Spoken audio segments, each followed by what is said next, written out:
Всем привет! Вы на канале Alten Games. Сегодня будем играть в World Defenders. В этой игре совсем недавно вышло зимнее обновление, и контент продолжает выходить и дальше.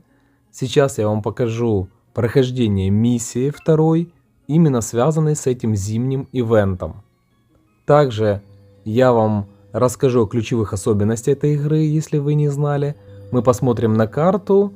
И в конце видео вас также будет ждать интересная информация о том, что есть полезного в лобби игры и как нам получить максимум от данного ивента.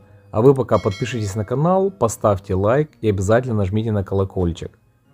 Одной из особенностей данной игры является то, что у нас здесь очень большие карты и масштаб соотношения персонажа и предметов, которые находятся на этих картах, скорее такой ближе как бы к реальному, да, если это деревья, то они большие, если это там столбы или горы, они большие.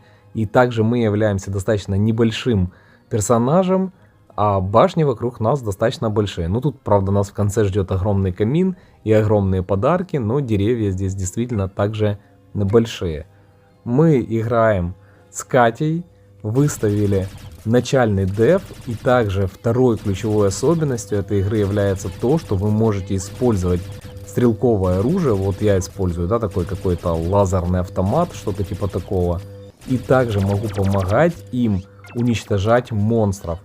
То есть здесь не только ваши башни могут атаковать монстров, но и вы можете атаковать этих монстров и улучшать уже либо башни, либо ваше оружие, либо и то, и другое, если у вас хватает на это денег.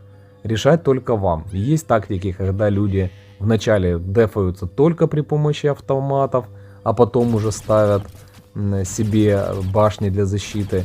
Можно наоборот, допустим, сконцентрироваться на защите при помощи башен. А лучше всего, если это дело комбинировать, друзья. Проходя каждую волну, мы получаем здесь специальные снежинки. Также совсем недавно у нас был стрим по этой игре, и ребята посоветовали мне выролить вот такого вот Анубиса. Это очень классная башня, которая позволяет вот дефать нам сейчас в начале. Для меня она является такой универсальной, уникальной, так как у меня ничего подобного и такого мощного для начального дефа не было. Теперь мне проходить значительно проще. Также здесь очень прикольно выглядят башни, их очень много в этой игре. Есть множество башен-призывателей, которых я так сильно люблю, я думаю, многие из вас знают. Также есть дейли квесты, и недельные квесты, и сезонные квесты. То есть здесь вы можете, выполняя квесты, получать дополнительные награды, что также я считаю очень круто. Башен и типов этих башен очень много, так как здесь было и есть сейчас доступно несколько эпох. Здесь есть и мир юрского периода, сражения с орками, и какой-то там мир богов. Вот сейчас вот зимний ивент. И в каждом из этих ивентов были свои уникальные башни, что также очень круто, согласитесь.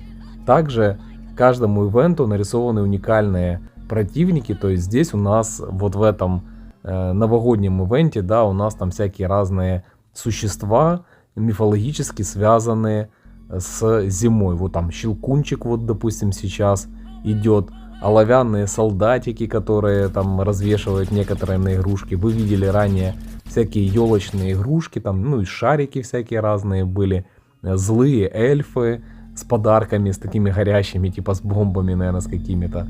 То есть довольно-таки интересное видео. И вот такие вот шары снежные, которые катятся. В общем, разработчики здесь проявили такую большую фантазию, я бы так сказал.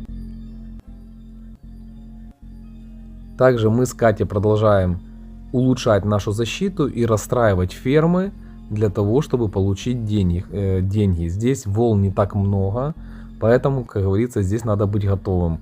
Также вот есть такие духи, это там, значит, получается Christmas Spirit, дух какого-то там Рождества. Напишите в комментариях, какой дух. Это вот по фильму есть такой мультик, и там вот был очень сильно похожий дух Рождества. По-моему, дух прошлого Рождества, если я не ошибаюсь. Вот тут у нас злые такие эльфы-предатели, Вот олень такой в виде такого скелета, можно сказать, или робота какого-то с красным носом. Вот он чуть-чуть пробежал, ну, мы его можем при помощи лазерной винтовки добить. Но нужно улучшать уже башню, так как пошли более живучие противники. И, соответственно, друзья, деф нам нужно будет сейчас усилить. Вот, мы усилили деф, как вы видите. Каждый уровень не просто там что-то там чуть-чуть добавляет на башне, а здесь прямо башни серьезно меняются с каждым уровнем. То есть, если мы там в ТДС привыкли, там, допустим, что там на первом уровне там перчатки появляются, на втором какие-то аксессуары, там, типа наушников, очков или еще что-то, то здесь прямо так башня меняется конкретно. То есть, здесь больше типов моделек зашито в данную игру.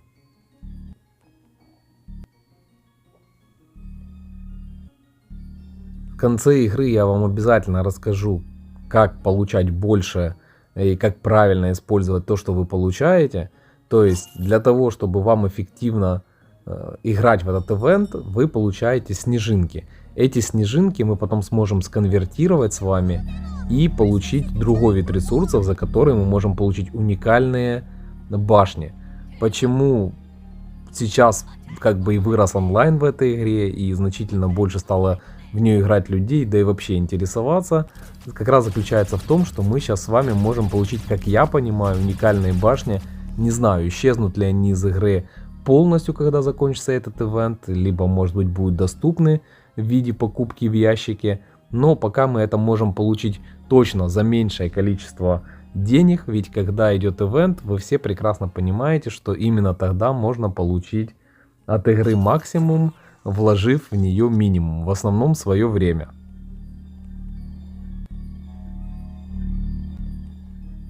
Также в этой игре у нас очень много башен призывателей, как я и говорил. Я люблю башни призывателей, поэтому мне в этой игре нравится то, что они действительно их сделали очень много. У Кати, конечно, как у более старого игрока, который играет значительно дольше в эту игру, как вы видите, у нее пушка значительно более такая мощная, чем у меня, и атака значительно мощнее, но как бы я в основном дефаю за счет башен, поэтому я больше именно как Tower Defense использую, хотя ничто не мешает вам апгрейдить и лично участвовать в бою.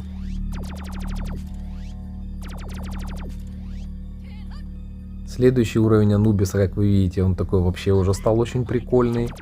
И стреляет сразу из двух рук, такими лазерными лучами или лучами света. Я даже не знаю, чем он там стреляет, но выглядит это, друзья, довольно-таки прикольно. Как вы видите, мы уже собрали 11 снежинок, то есть за каждую пройденную волну нам давали по одной снежинке. Также тут у нас какие-то злые такие поезда, Death Train, да, там поезд смерти, ну такие, как бы они живучие, поэтому над ними надо работать. Также вот есть такой очень быстрый клоун из табакерки, да, из коробки, такой прыгает и передвигается очень быстро, поэтому вам нужен тоже хороший деф, чтобы быстренько его уничтожить. Анубис на максимальном уровне выглядит довольно-таки интересно, такой у нас крест появляется.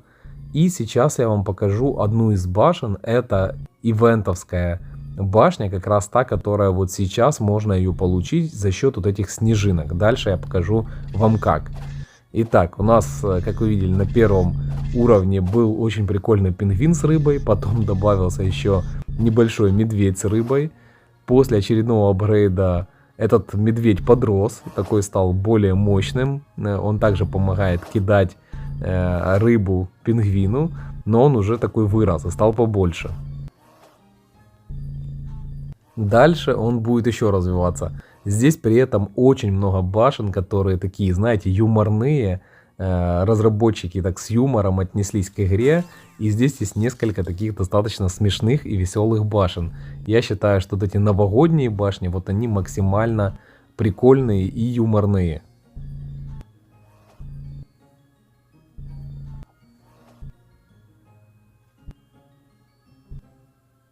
Так как у нас башни достаточно мощные, то мы дефаем здесь достаточно легко. Хотя последующие миссии там на 3 звезды, на 4 являются довольно-таки сложными. Итак, после того, как мы улучшили еще один раз медведя, то пингвин у нас уже залез наверх и теперь кидает рыбу с таким заостренным носом. То есть рыбу-пилу, скорее всего. Ну, в общем, он теперь ей стал кидаться. До этого у него были более мелкие рыбешки, а теперь он прям кидается такими огромными острыми рыбами. А Катя использует такого вот динозавра.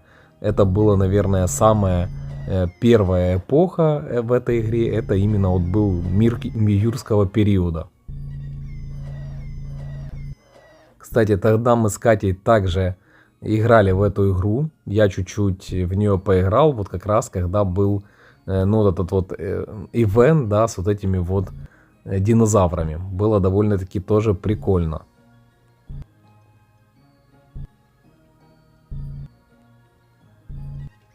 Я накапливаю дальше деньги для того, чтобы апгрейдить. А Катин динозавр, которого она прикормила свежим мяском, он уже подрос и, как вы видите, стал довольно-таки большой башней, которая стреляет какими-то звуковыми волнами. Выглядит довольно-таки прикольно. Так, ну что же, мы получили наконец-то деньги, началась последняя волна. В принципе, тут уже можно распродавать фермы, они нам уже не понадобятся. Ну и максимально апгрейдить уже наши башни.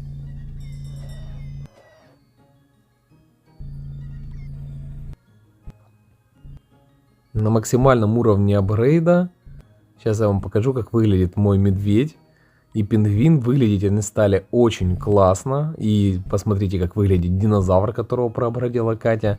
Значит, у нас здесь сидит пингвин, какие-то две лазерные пушки, еще медведь из рта изрыгает лазер. Короче, разработчики очень прикольно подошли, и таких прикольных монстров здесь очень-очень много. Ну, именно таких башен монстров, да, там, либо башен динозавров, либо башен призывателей. В общем, здесь очень много башен. Они разные, с разных эпох, с разной стилистики, поэтому каждый найдет в эпохе что-то интересное. Также вот Катя призвала динозавра. Это вот у нас получается есть башня Призыватель. Очень мощная башня, но стоит она много денег, поэтому приходилось на нее копить. Вот она призывает динозавров при помощи вот такой вот какой-то колбы с клонированием головы. На очередном апгрейде этот динозавр обзавелся еще сверху турелью. И сидит в ней стрелок, который как раз атакует. Выглядит, в общем, это, по-моему, очень-очень круто. А мы с Катей уже ждем, когда же выйдет последний босс. А потом, друзья, обязательно останьтесь для того, чтобы посмотреть, какое там меню и что же в нем можно делать. Я имею в виду лобби игры. Как вы видите, боссом выступает огромная новогодняя елка, такая на корнях, на больших, она ходит, почему-то очень зубастая.